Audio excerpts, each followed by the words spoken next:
Boa noite a todos. Vamos começar mais um culto abençoado, um culto cheio de Deus. Vamos colocar aqui no silencioso. E estou muito feliz de encontrar vocês.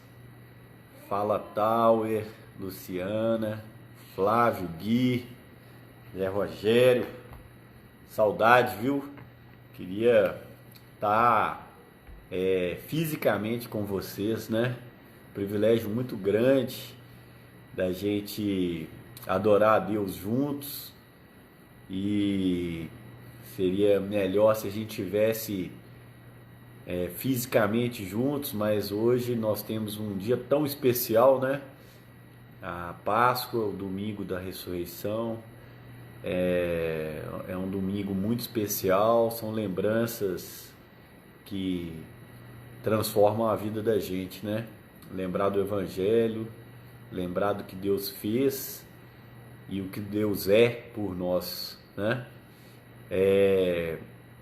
Queria começar esse culto com uma música abençoada, uma música que fala da graça de Deus. Queria que você pudesse adorar comigo, né? Nós vamos colocar uma música aqui. Queria que você pudesse adorar, que você pudesse na sua casa aí adorar e orar comigo. Vamos lá. Deixa eu aumentar o volume aqui. Amor que não falha, tomou o meu lugar, levou a minha cruz, teu sangue me salvou, minha dívida pagou. Quem teve sua dívida paga por Jesus? Jesus, eu canto, porque hoje livre sou. Com as suas palmas, cantemos juntos. Maravilhosa graça, declaro, teu amor que não falha. O amor de Deus não falha. Tomou o meu lugar. Ele tomou o nosso lugar na cruz. Levou a minha cruz. Levou O a poder minha do cruz. sangue. O sangue me salvou. Aleluia. Minha dívida pagou. Jesus, eu canto, porque hoje livre. Palmas. Se você é livre, faça uma oração agradecendo a Deus, porque Ele te libertou ali na cruz. Ele te deu a autoridade do Espírito Santo, a autoridade do Filho. O Senhor é Deus. Quem tem poder sobre o pecado, o seu amor é poderoso, o Rei da Glória, o poderoso Deus. Aleluia. A terra treme com sua voz e nos deixa maravilhados. O Rei da Glória, o poderoso Deus. Quanto frio e declare: maravilhosa graça, teu amor que não falha. O amor de Deus não falha. O meu lugar levou a minha cruz, teu sangue me salvou, minha dívida pagou. Jesus, eu canto, porque hoje livre sou. Aleluia. Aleluia.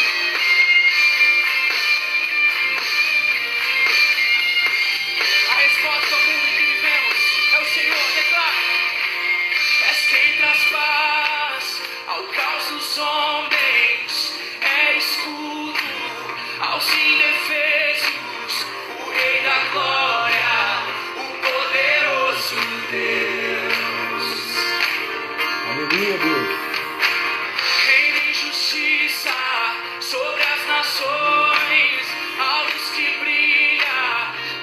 escuridão. Quem é ele, irmão? Maravilhosa graça. Maravilhosa graça. Teu amor que não falha. Tomou o meu lugar. Levou a minha cruz. O sangue me salvou. E a dívida pagou. A minha dívida está paga. E a sua? Jesus eu canto, porque hoje livre sou. Sou livre de toda condenação, livre de todo pecado, livre de tudo aquilo que me prendia espiritualmente. Sou filho de Deus, herdeiro de Deus, sou abençoado, sou cheio do Espírito de Deus. Aleluias, aleluia. Digno é o Cordeiro de Deus, digno é o Cordeiro que a morte venceu. Digno é o Cordeiro de Deus, digno é o Cordeiro que a morte venceu.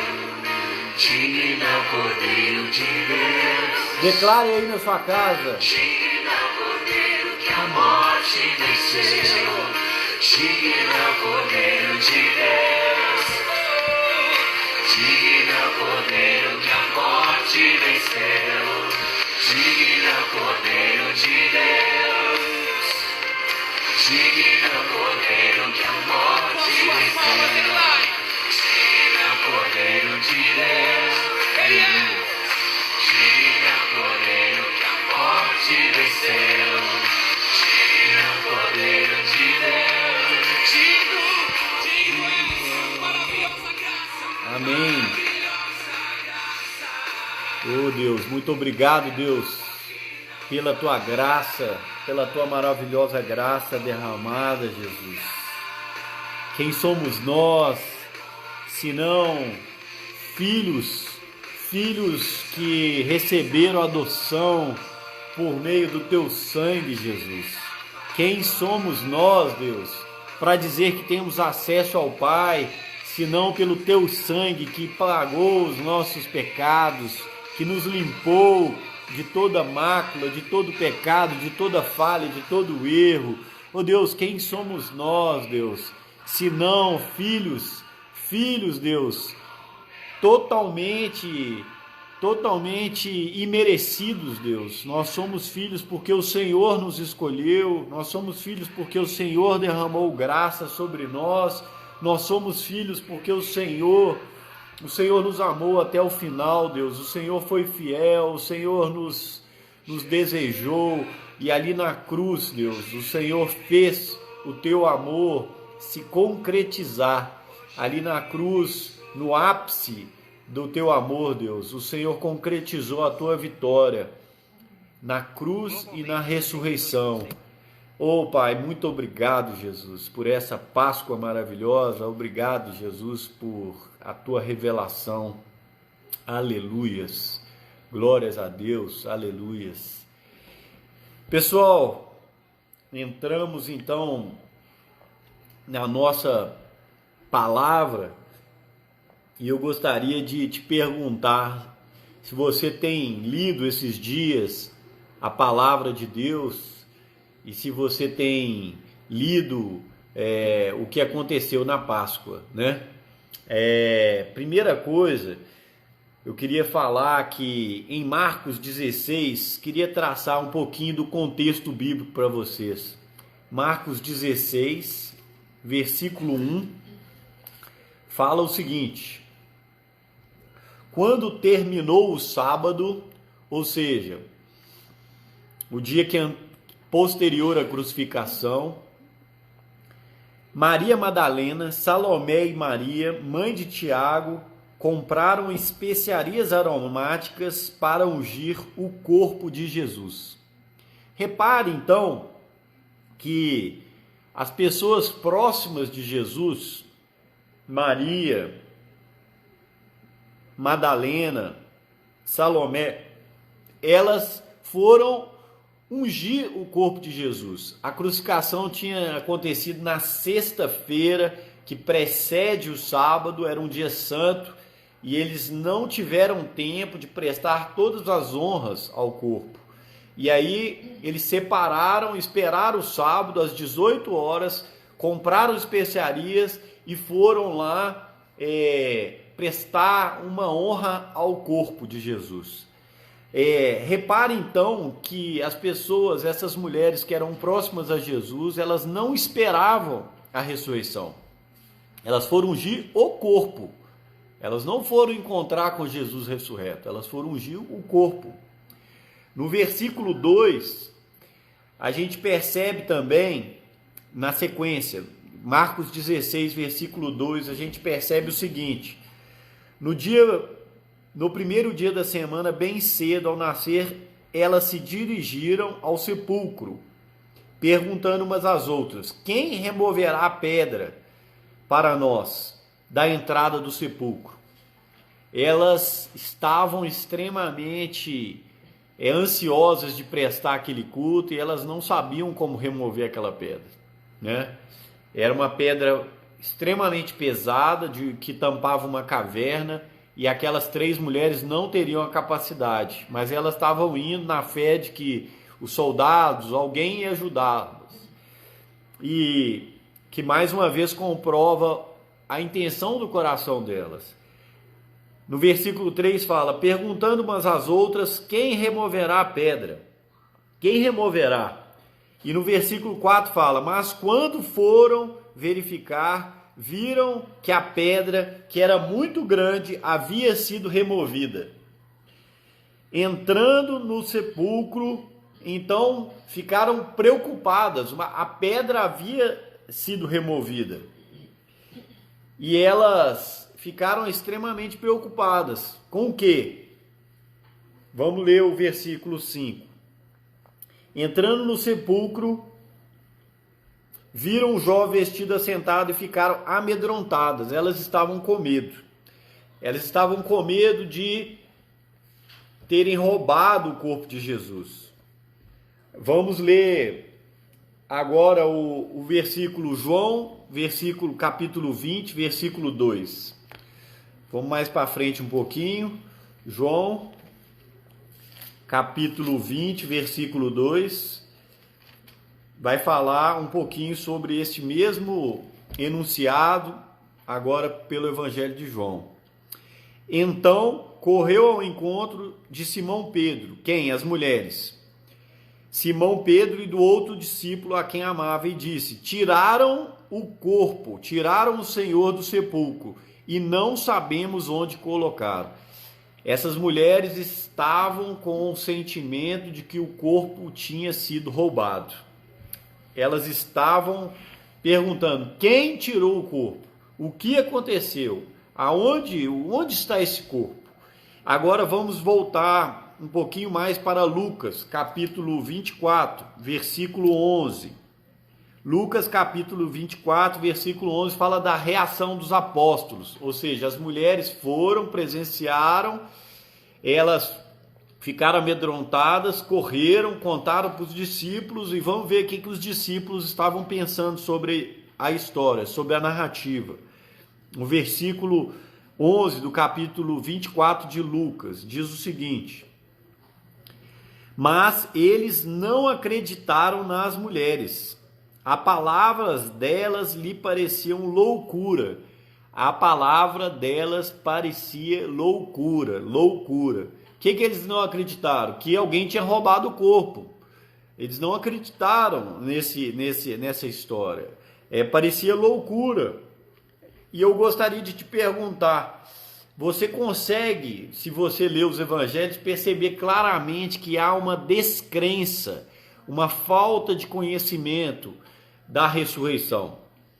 A morte de Jesus foi um baque muito forte. Ao invés deles entenderem que aquilo era uma passagem, que aquilo era essencial, aquilo era algo muito importante que Deus tinha planejado para a salvação da humanidade, eles estavam entendendo que aquilo era o fim de um sonho, era o fim de um sonho de que Jesus fosse o Messias. Eles estavam com medo. E eu te pergunto, como tem sido a sua expressão de fé, né? Como tem sido a expressão de fé no seu coração? Quando nós falamos da ressurreição de Cristo, quando nós falamos que Jesus é Deus, quando nós falamos que Ele veio, que Ele é o Deus encarnado e que Ele veio para salvar a humanidade, talvez você se encontre numa situação de dúvida, talvez você encontre numa situação como essas mulheres, como os discípulos falaram das mulheres: olha, esse pessoal que está falando isso parecem loucos, como pode um Deus infinito, como pode um Deus sobrenatural, como pode um Deus todo-poderoso, intangível, estar na presença, né, encarnado, como pode muito mais ele morrer numa cruz, no meio de bandidos, como pode, né? Parece-nos loucura, né? A palavra de Deus fala que o evangelho é loucura para os que não creem, mas poder de Deus para salvar aqueles que creem. Eu gostaria de te convidar a entender mais sobre o evangelho. Vamos continuar em Lucas, no capítulo 24 mesmo, versículo 12. Pedro, todavia, levantou-se e correu ao sepulcro. Abaixando-se, viu as faixas de linho e mais nada. Afastou-se e voltou admirado com o que acontecera. Se você ler fora do contexto, como eu estou lendo aqui, você vai pensar, não, ele estava admirado com a salvação, admirado. Mas se você continuar a ler, você vai ver que ele não estava admirado com a ressurreição. Ele estava admirado com o fato do corpo ter sumido. No caminho de Emaús, que são os versículos 13 para frente, os discípulos, que é Pedro e João, encontram com o próprio Jesus.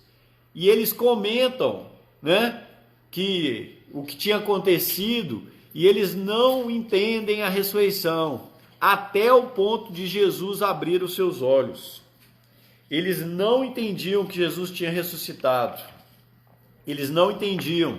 E eu gostaria de voltar ao capítulo de João 20. Hoje nós estamos mexendo na Bíblia, hein, gente? Quem está com a Bíblia aí tá gostando, né? Nós vamos passear um pouco na Bíblia aqui, nos relatos do Evangelho. É tão bom porque cada relato do Evangelho tem um detalhe e eles unidos te dão uma visão muito boa do todo. Então, no versículo, João capítulo 20, de novo, versículo 19, fala o seguinte: Maria Madalena foge, vai encontrar com os discípulos, e no versículo 19, ao cair da tarde daquele primeiro dia, estando os discípulos reunidos a portas trancadas por medo dos judeus. Olha que interessante, estando os discípulos de portas trancadas. Os discípulos temiam os judeus, até pelo fato de 2 dias antes, 3 dias antes, Jesus ter sido crucificado. Eles estavam temendo pela vida deles. Pedro tinha negado Jesus 3 vezes pela sua própria vida. E eles estavam com medo e fechados. Repare que, nesse momento, os discípulos se encontram numa posição de defesa, numa posição de questionamento da fé, numa posição de dúvida, numa posição de fragilidade, né? E eu te pergunto também hoje, qual tem sido a sua posição? Você tem tido medo? Eu tenho tido medo. Você tem tido medo?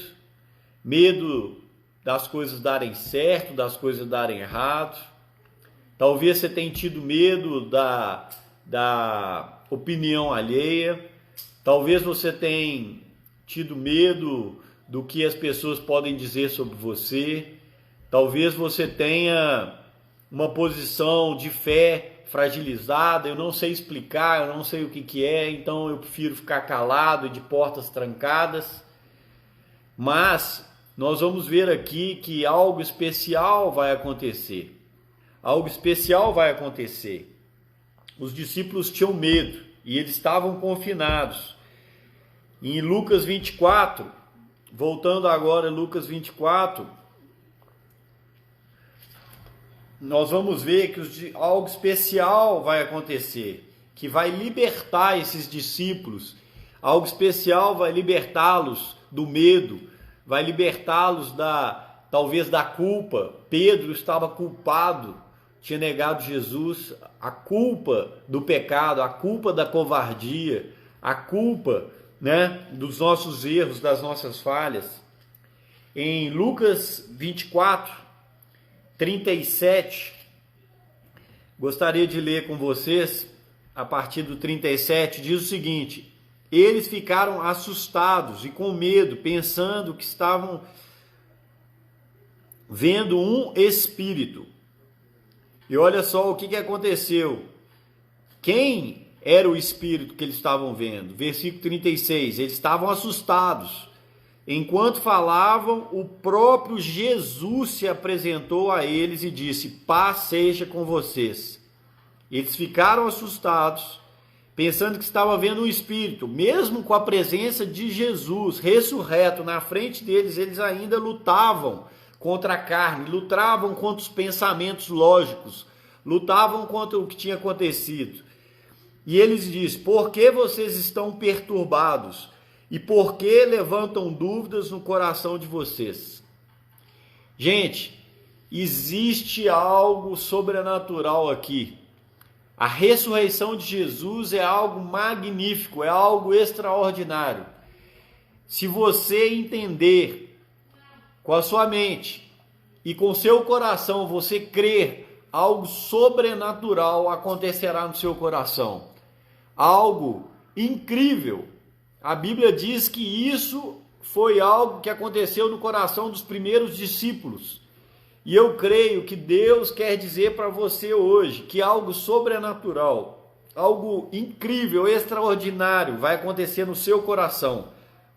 Você crê? Se você crê, dá um amém aí. Se você está me ouvindo, dê um oi, fale amém, eu quero, eu quero. Aqui diz que Jesus falou: por que estão perturbados?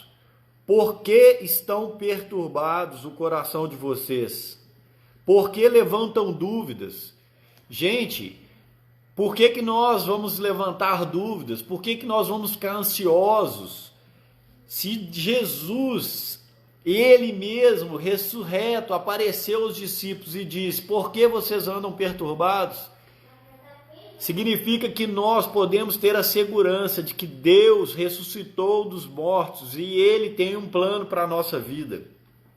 Aqui diz, em Lucas, diz: toquem-me e vejam as minhas mãos, vejam os meus pés, sou eu mesmo. Toquem-me e vejam, um espírito não tem carne, não tem ossos, como vocês estão vendo. E mostrou-lhes as mãos e os pés, e por não crerem, ainda estavam tão cheios de alegria e de espanto. Eles dizem: vocês têm algo para comer? Deram-lhe um pedaço de peixe, e ele comeu. E disse-lhe: foi isso, preste bem atenção, foi isso que lhes falei enquanto ainda estava com vocês. Era necessário, era o plano de Deus para a redenção, era o plano de Deus que se cumprisse tudo o que a meu respeito está escrito na lei de Moisés e dos profetas. Gente, Jesus, ele não foi crucificado por engano. Jesus não foi crucificado somente pelo desejo daqueles homens maus, homens pecaminosos, orgulhosos, religiosos da época. Jesus não foi crucificado porque os romanos tinham medo de uma revolta. Jesus foi crucificado porque era parte do propósito de Deus dizer a você e a mim que Ele nos ama, e que Ele nos ama não só de palavras, mas que Ele nos ama em ação, uma ação de amor inconfundível. Muitas pessoas perguntam: Se Deus me ama, por que que eu estou sofrendo? Se Deus me ama, por que que eu estou com depressão? Se Deus me ama, por que que eu não tenho um marido? Por que eu não tenho uma esposa? Porque a resposta dessa pergunta é: se Deus não te amasse, Ele iria para a cruz para substituir você e pagar os seus pecados? Você crê que se Deus não te amasse, Ele iria te substituir na cruz e pagar os seus pecados? A Bíblia diz que Jesus não tinha pecado algum. A Bíblia diz que nele não encontrou-se falha alguma. A cruz não foi por causa das falhas e dos pecados de Jesus. A cruz foi por causa das minhas falhas e dos meus pecados. E é nesse amor, é nessa confissão de amor de Jesus na cruz, que não poderia ser maior, que eu tenho que me agarrar e que eu tenho que me segurar para encarar as dificuldades da vida que sobrevêm sobre mim. Você, como eu, está submetido a uma série de tempestades. Você, como eu, está submetido a uma série de problemas. Na Bíblia fala que no mundo tereis aflições, mas tende bom ânimo, eu venci o mundo. E como que nós vencemos o mundo? Nós vencemos o mundo pela nossa fé, que Jesus morreu na cruz por mim e ressuscitou dentre os mortos, para que eu fosse liberto e cheio de Deus e cheio do Espírito Santo. Aleluias! Que Deus possa nos tornar testemunhas como esses discípulos. Ele diz em Lucas 24, 48, ele diz o seguinte: está escrito que o Cristo, 46, haveria de sofrer e ressuscitar dos mortos no terceiro dia, e que em meu nome seria pregado o arrependimento do perdão de pecados a todas as nações. Em meu nome seria pregado o perdão dos pecados a todas as nações. Começando por Jerusalém. Vocês são testemunha destas coisas. Eu queria dizer que você é testemunha. Se você tem o seu pecado perdoado, se você tem a sua dívida com Deus paga, se você hoje se sente livre, se sente um homem ou uma mulher que pode se achegar de peito aberto para Deus. Afinal de contas, Ele abriu os seus braços na cruz para te receber. Se Deus é Deus que morre de braços abertos por você, hoje Ele te chama então para ser testemunha dele. No versículo 49 diz: eu lhes envio a promessa do meu Pai, mas fiquem na cidade até que sejam revestidos do poder. E eu te pergunto, qual poder Jesus está falando? Sobre o que nos capacitará de sermos testemunha? A Bíblia nos diz que o mesmo poder que ressuscitou Jesus dentre os mortos, o mesmo poder que ressuscitou Jesus dentre os mortos, pode habitar no seu coração, caso você tenha se rendido ao Senhor Jesus. Se você confessar Jesus como seu Senhor e seu Salvador e crer que Ele morreu por você e está hoje sentado à direita de Deus Pai, você pode ser cheio do Espírito Santo. Você pode ser cheio do poder de Deus para testemunhar essas grandiosas coisas que os discípulos viveram. Eu queria te perguntar, se um dia antes da ressurreição todos os discípulos estavam com medo e com as portas trancadas, eu queria te perguntar se você tem medo, se você está se sentindo incapaz, se você está se sentindo indigno de receber qualquer toque de Deus, se você acha que você é culpado, que você, por causa dos seus pecados, você acha que você é culpado e não merece nada de Deus. Eu queria te dizer que você está antes da ressurreição, porque nós percebemos que esses mesmos discípulos, depois da ressurreição, eles mudaram, eles tiveram uma mudança. Ou seja, verdadeiros discípulos, eles não ficam presos no medo e na insegurança, na dúvida. Eles recebem o evangelho, eles creem, como diz a palavra, felizes os que creram e não viram.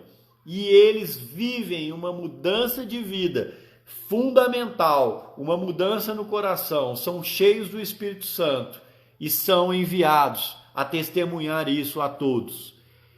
Vamos ler alguns textos aqui rapidamente. Em 1 Pedro, abra em 1 Pedro, 1 Pedro, primeira carta de Pedro, versículo 1, capítulo 1, versículo 3, capítulo 1, versículo 3. Bendito seja o nosso Deus e Pai de nosso Senhor Jesus Cristo. Conforme sua grande misericórdia, ele nos regenerou para uma esperança viva, por meio da ressurreição de Jesus dentre os mortos.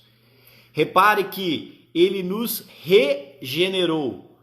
O que é gerar? Gerar é dar à luz. Sua mãe deu à luz a você, mas Deus te regenerou.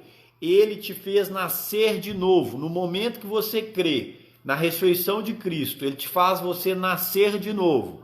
E ele fala que para uma vida de esperança, uma vida de uma esperança viva por meio da ressurreição, para uma herança que jamais perecerá, macular-se ou perder o seu valor.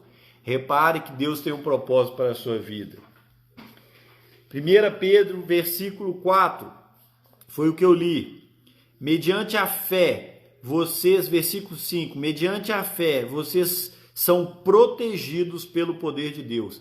Gente, num tempo de dúvida, num tempo de coronavírus, num tempo de qualquer outra coisa, aqui diz que vocês são protegidos pelo poder de Deus, pela aliança de Deus. Vocês são protegidos. 1 Pedro, capítulo 1, versículo 5, diz que vocês são protegidos até chegar à salvação que será revelada no último tempo. Aleluias! Vocês são protegidos, vocês são filhos, vocês têm uma herança. Aleluias! Glória a Deus! Eu queria que vocês pudessem entender essa transformação. A transformação do Evangelho é algo para ser vivida, não é algo somente para ser entendido, não é algo somente para ser falado, é algo para ser vivenciado. Se os discípulos sofreram uma regeneração, você também deve sofrer. Todo cristão tem que passar por uma regeneração, tem que nascer de novo, tem que dar frutos do Espírito Santo. E é esse o chamado da ressurreição, um chamado maravilhoso para mim e para você. Eu queria deixar aqui o convite da Páscoa, nesse fechamento. O convite da Páscoa é: seja uma pessoa crente, uma pessoa que crê. Primeiro você precisa crer. Segundo convite é: crendo você será cheio do Espírito Santo. Diga aí: Espírito Santo, venha sobre mim, enche-me de poder, enche-me da tua unção, para que eu seja um verdadeiro cristão, uma verdadeira testemunha de Deus. Deixe a ressurreição de Cristo redefinir quem você é. Tem que existir um antes e um depois. Assim como Pedro era um homem fraco, um homem medroso, um homem que tinha medo, mas depois de ter a ressurreição e experimentar o poder do Espírito Santo, ele foi um homem corajoso ao ponto de doar a sua vida. Você também, um antes e um depois, que antes de Jesus você possa ser uma pessoa como você era, mas agora um novo homem, uma nova mulher comprometido com a palavra de Deus. É nesse sentido que a Páscoa se faz presente no nosso coração e na nossa família. Seja cheio do Espírito Santo. Seja cheio dessa novidade de vida. Eu gostaria, se você está ouvindo essa mensagem pela primeira vez, eu gostaria que você fizesse uma parada e que você pudesse orar uma confissão de fé conosco essa noite. Gostaria que você fechasse seus olhos e declarasse: Senhor Jesus, o Senhor é o mesmo ontem e hoje e sempre. O teu amor derramado na cruz por mim, eu recebo esse amor, Deus. Eu recebo o teu sacrifício. Eu também, Deus, declaro agora, diante de todos, que eu creio no teu nome. Eu creio na tua ressurreição. Eu creio que o Senhor venceu a morte e é dono de toda a autoridade. É dono de toda a autoridade. E por isso agora eu aceito o teu sacrifício e declaro que sou o teu filho amado. Pela cruz, pelo teu sangue, eu sou redimido, sou santo, posso entrar na tua presença. Oh Deus, muito obrigado, porque hoje eu me torno teu filho amado. Diga aí, você é filho amado, eu sou o filho amado de Deus. Gostaria de deixar aqui uma aplicação prática para essa semana. Busque a Deus. Repare que os discípulos tiveram uma transformação de vida, mas eles não viveram uma vida como outrora. Eles viveram uma vida de diferença. Se você entende a Páscoa, se você recebeu Jesus no seu coração, é momento de viver uma busca de Deus. É momento de conhecer quem Deus é. Busque a Deus. Leia sua Bíblia. Encontre com amigos. Gente, a melhor coisa que tem é encontrar com uma testemunha de Deus. Cristãos verdadeiros. Encontre, busque o Zoom, o Instagram, quem quer que seja. Faça uma bate-papo, busque ajuda, saiba, busque ao Senhor Jesus. A minha caminhada cristã, ela só progrediu quando eu me tornei um discípulo, um aprendiz de Jesus. Um grande amigo meu se dispôs a me ensinar, o Kent Bailey, e hoje eu posso ensinar outros homens, porque Deus falou: sede um homem fiel, ensine e continue ensinando. E hoje você pode acessar esses homens fiéis, homens como eu, mulheres como a Cristina, mulheres como a Bia, mulheres como a Luciana, mulheres que são fiéis e que podem ensinar a palavra de Deus a você. Seja um discípulo, um aprendiz, se coloquem em humildade para aprender a palavra de Deus, com postura de arrependimento, postura de entregar tempo a Deus. Um discípulo que não entrega tempo, um discípulo que não entrega energia, um discípulo que não está disposto a entregar algo que é precioso para ele, para buscar a Deus, ele não é digno de Deus, ele não é digno de Jesus. Jesus falou: aquele que quer seguir-me deve carregar a sua cruz, negar-se a si mesmo e seguir a mim. Portanto, se você recebe o Evangelho, você deve negar-se a si mesmo e aprender de Deus, na Bíblia, numa igreja local e com um discipulado, com homens e mulheres, por exemplo, numa célula ou em um ambiente mais particular ainda. É essa a minha mensagem para vocês essa noite.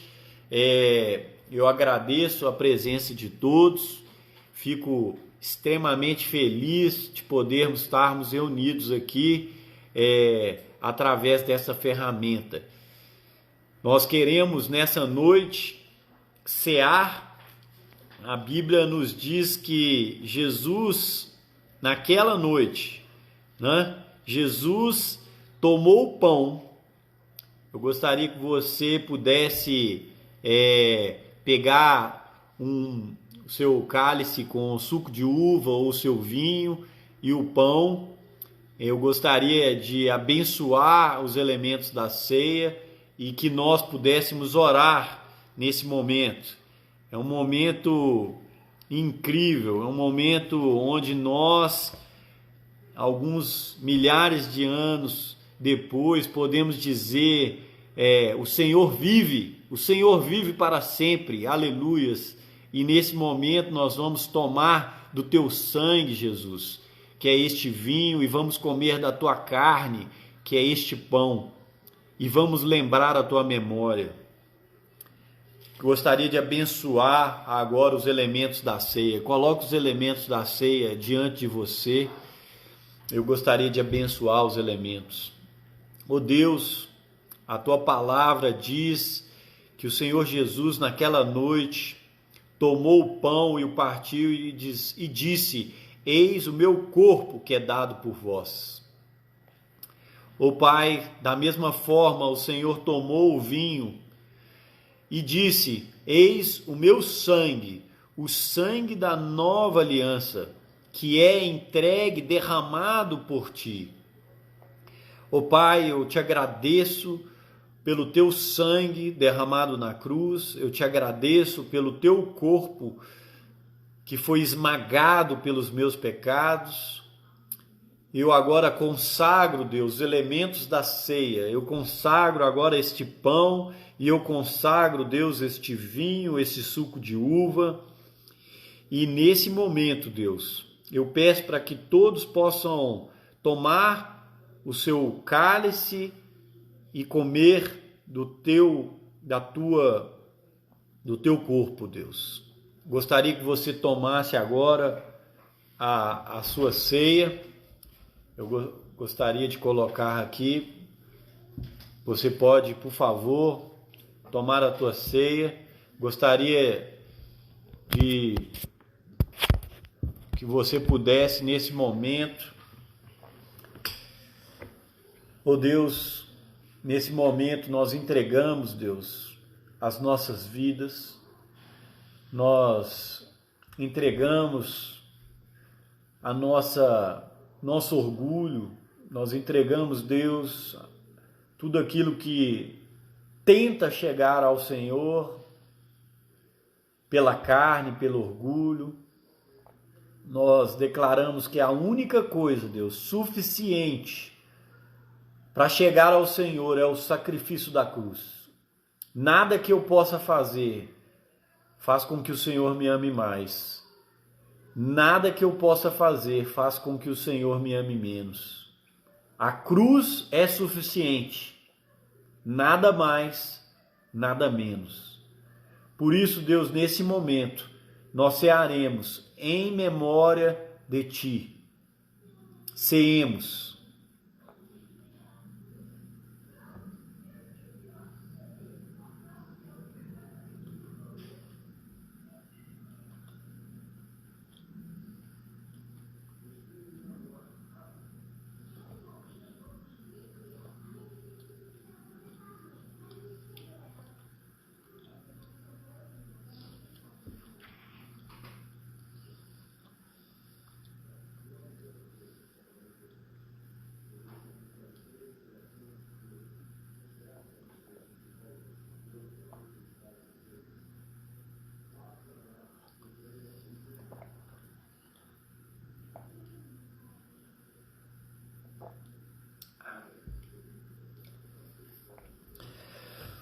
Maravilhoso Deus, eu te louvo, eu te agradeço. Incrível a graça que me alcançou.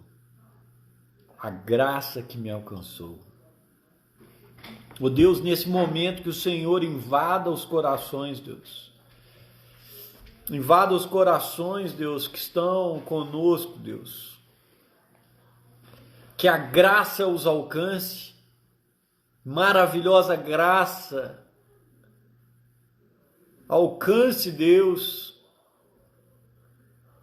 a nós que estamos aqui, Deus, que nós sejamos cheios do Espírito Santo, que nós sejamos revestidos de poder para sermos testemunhas do Senhor. Amém. Ó Deus, caia toda carne, caia todo orgulho, caia toda religião, caia tudo que nos separa de Ti, Deus, e que o Senhor cresça, e que nós diminuamos, Deus, que o Senhor cresça, que o Senhor cresça, que a Tua cruz seja exaltada, que a Tua ressurreição seja o sinal da nossa vida. Somos felizes, somos gratos, somos plenos na cruz. O Evangelho nos torna, Deus, plenos. Oh Deus, eu sou grato ao Senhor, porque eu sou pleno nesta noite. Sou pleno pela comunhão que tenho contigo. Oh Deus, nada na minha vida, nada tem significado. Somente o Senhor tem significado para mim. Oh Deus, que essa mensagem seja a mensagem da esperança que eu carregue e que cada um de nós da igreja convida e nós da igreja do Senhor Jesus carreguemos. Em nome de Jesus, aleluias, glória a Deus. Que Deus te abençoe, que você seja uma pessoa ungida do Senhor, uma pessoa que vai encontrar essa semana e dedicar a Ele e ter uma semana maravilhosa. Tenha uma boa noite, que Deus te abençoe.